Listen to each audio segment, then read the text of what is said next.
আমাদেরও আশেপাশে এমন কিছু মানুষ থাকে যাদেরকে আমরা শত্রু মনে করি, যাদেরকে আমরা মনে করি যে এরা না থাকলে মনে হয় ভালো হইতো।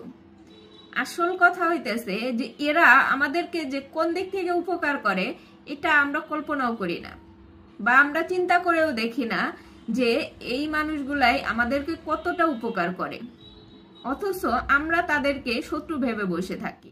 আমরা অন্যের জন্য বদদোয়া করি, আমরা অন্যকে ছোট করার চেষ্টা করি, অন্যের ক্ষতি করার চেষ্টা করি, কিন্তু এটা চিন্তা করি না যে অন্যের ক্ষতি চাইতে গিয়ে আমরা নিজেরাই নিজেদের ক্ষতি চাইতেছি।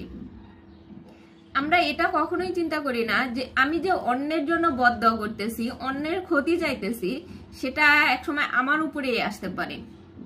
এই জিনিসগুলো আমরা কখনোই চিন্তা করি না। এই জিনিসগুলো অবশ্যই চিন্তা করতে হবে, কারণ আপনি যাকে শত্রু মনে করেন আর আপনি যার জন্য বদদোয়া করেন সেই মানুষটা আসলে আপনার জন্য ক্ষতিকর না, আপনি নিজেই নিজের জন্য ক্ষতিকর।